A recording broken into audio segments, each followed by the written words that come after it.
If you want to make more money as a tax sale investor, today's episode is for you. I have 5 extremely common mistakes that I see happen every single day that is costing people thousands, if not tens of thousands of dollars, and I want to help you avoid those same mistakes. Now, before we get started, my name is Casey Denman. I've been investing in tax liens and tax deeds for well over 2 decades now, and I've been training others how to do so for the past dozen years through my videos, books, through the comprehensive training platform that I operate at TaxSaleAcademy.com. All right, let's talk about those 5 mistakes made by tax sale investors that I see happen every single day. Now, each one of these has the potential to cost you tens of thousands of dollars or even put you out of business.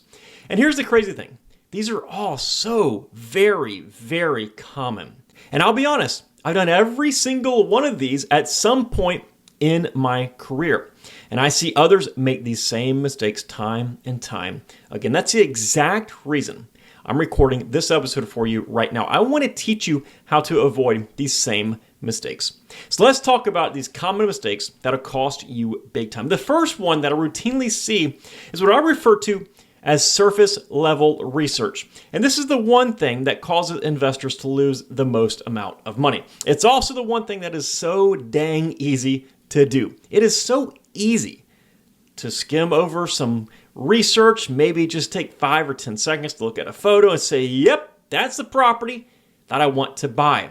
When we're buying properties on the open market, through realtors, through for sale by owners, there's a certain level of expectations that we are afforded through laws and through the contracts that we sign. So for example, if we look at a house that we want to buy and it's on the open market, we can probably have an inspection on the house. The contract will allow us to if the buyer and seller agree. We can also have the expectation that the house won't be knocked down the day before the closing and we are stuck with that property since we said we're going to buy it. And if something goes wrong, yes, we do have legal recourse against the parties that are involved in that transaction.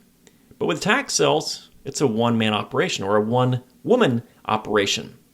Every bit of recourse falls on you. People try to make excuses. They try to place blame all the time. Well, the county should have done this, or isn't the county supposed to do that? Nope. The only person that you have to blame is yourself. The only person you have to blame when it comes to spending too much money, when it comes to buying a property that is under a demolition order, when it comes to buying a property you can't access, the only person you have to blame is yourself. An inspection of the building, maybe through a drive-by, taking a look at the building permits, analyzing the property's values, looking at the history of the property, all that stuff is required, as is much more. If you know everything possible about the property, you can't lose. It's as simple as that. Now, obviously, we can't spend a year researching every single one of these properties. It just does not work like that. But the point I'm trying to make here is we have basically 2 different sides of the spectrum. We have the side where we look at one picture of the property and make up our mind whether we want to buy it or not. Then we have the side where we spend a decade of our lives researching that property. Somewhere in the middle is where we're going to fall. But at the end of the day, the more you know about that property, the better. Do not do surface level research because you will make a very costly mistake. The next mistake that I see new investors make is they rely far too heavily on other people. And I'm going to be extremely blunt here. Nobody cares about you or your money as much as you do. Whether you lose money is not a concern to the overwhelming majority of the rest of the world. It is your responsibility to ensure that your money is invested correctly. It's nobody else's responsibility. I commonly see brand new tax sale investors get the idea somewhere that they should go out and hire people to research the properties for them because they're so busy doing other stuff. The problem is that they themselves don't have any clue what they are doing. Yet they're going to go out and hire somebody and attempt to train that person on how to research those properties. Now, I heard somebody on social media recently say that you need to go to the Philippines or to India and hire these overseas contractors and they can help you research your properties because they are so cheap because of the exchange rate. You can pay them $4 or $5 an hour, and they'll research all these properties for you.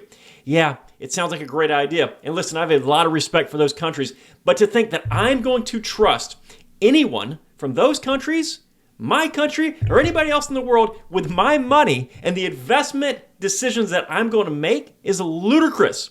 It's absolutely foolish. Listen, I've reached the point where I've had more than a dozen people on staff that I am responsible for. And I'm here to tell you, it's not all that it is cracked out to be. You don't just double your income for every employee that you add. It does not work like that. Oftentimes, you instead double your stress and you double your problems long before you double your income. And for most tax-sale investors, until you're investing well into the millions of dollars, it's not going to be worth it.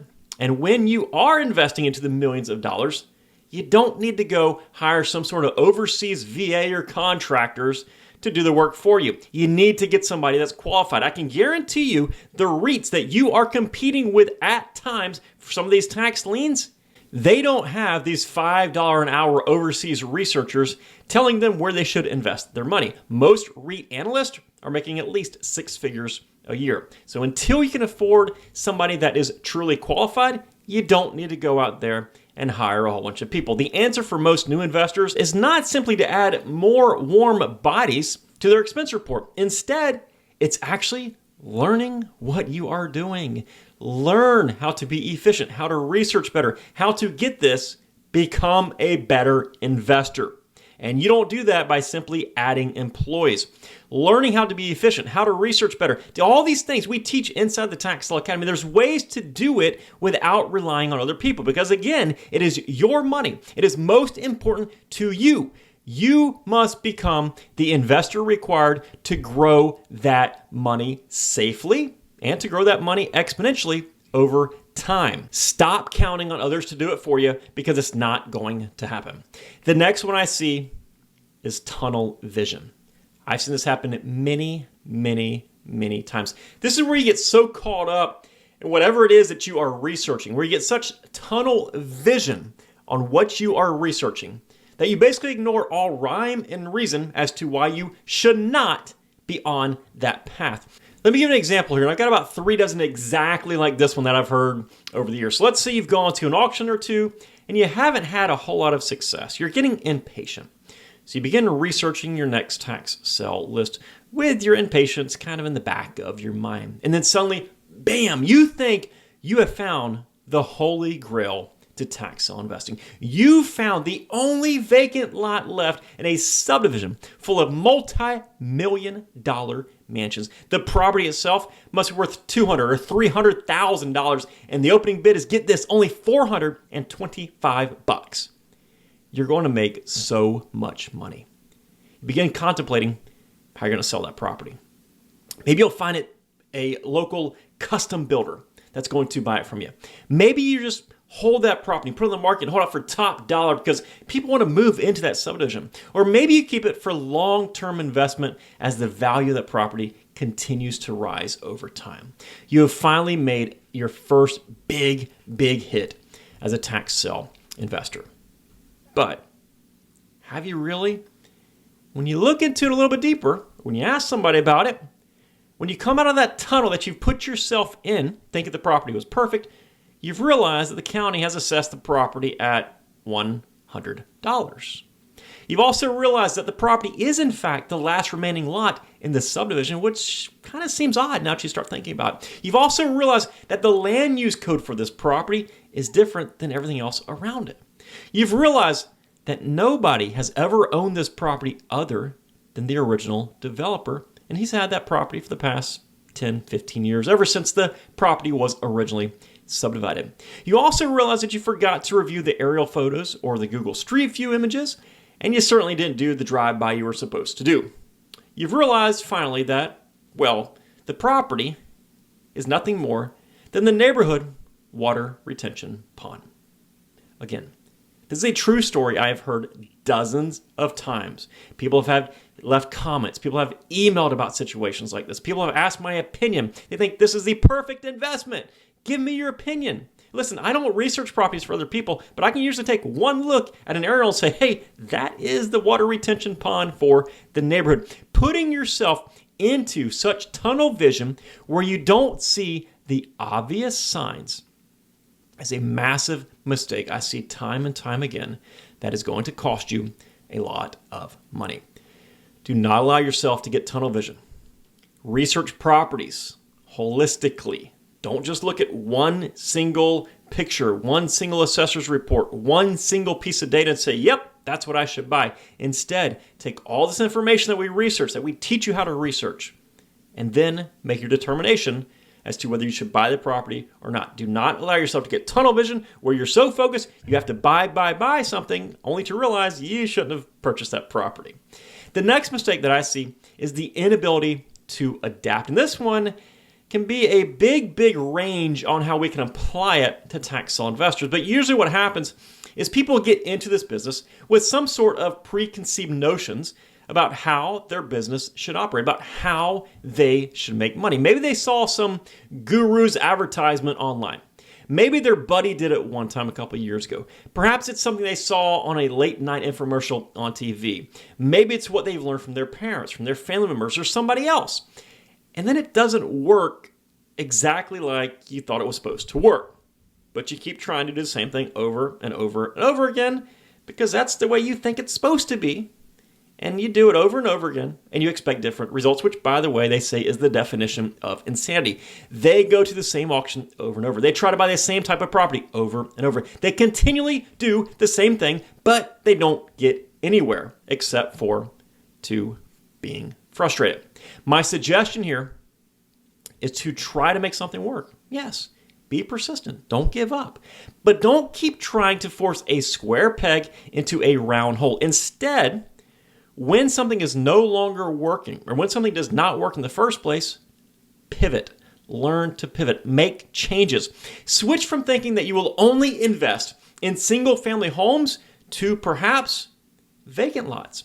Change from investing to only in one market, which is typically going to be most people's home market, to maybe the market in a county over, or perhaps even a state over. Start going to 5 auctions a month instead of one auction every other month. Do what it takes to be successful, not just what you have in the past. If you're doing something over and over and over and you're not seeing any results, it is time to pivot. You need to adapt. And the last mistake that I commonly see is people lack consistency. If you want to see tax sale success faster than 99% of other investors, then do something every single day to get started. Treat your tax sale business as a business, even when you are first beginning, when you're learning. In the Tax Sale Academy, I have something called the 30-Day Challenge that helps you do something every single day for 30 days to help thrust you into the tax sale business. Once you start investing, research properties, read the laws, read news related to real estate, attend an auction, build your website, develop a strategy, learn from experts, develop new strategies, new skills, talk to officials. The list is endless. It goes on and on. There's things you can do every single day that will allow your business to grow as a result. Now, on that same token, quit bouncing from one so-called opportunity to the next. Quit being inconsistent. The internet is full of people selling stuff that promise to make you rich. Listen, I've never promised to make anybody rich, and I never will. Instead, I will teach you everything that I've learned about the tax sale investment business over the past 22 plus years. Everything that I've also learned from my students, from Tax Sale Academy members over the past 13 years. But I'm only able to do that if you put forth the effort. If you try tax sales today, crypto tomorrow, franchising the next day, solar the following day, wholesaling the next day, and then note selling the day after that, you're not going to see a bit of success in anything. The man who chases 2 rabbits catches none. Stay focused, stay consistent. So there it is. There's 5 common ways that I see tax sale investors make massive and costly mistakes. These are so common. I see these every single day. Listen, I hope you've learned from this episode. You've learned what not to do. You've learned how to avoid these mistakes, which will propel you in front of just about every other investor out there if you can avoid these mistakes. I truly hope that this episode has helped you out. That's all we got for today. Listen, if you enjoyed this podcast episode or any of the episodes here on the Tax Sell Podcast, please do me a huge favor and leave some positive feedback on whatever podcasting or video platform you're listening or watching us on right now. These are free episodes, of course, but your positive feedback truly helps us out in the podcasting world, and it might even serve to pay it forward simply because somebody chooses to listen to this podcast because you took the time to leave a positive message, leave a 5-star review, or click that thumbs up button. And as always, if we can be of any additional help, make sure you check out all the links in today's show notes, including the one to our step-by-step training academy at taxsellacademy.com. Hey, take care, folks, and make it a successful day. We'll see you next time right here on the Tax Sell Podcast. Bye-bye.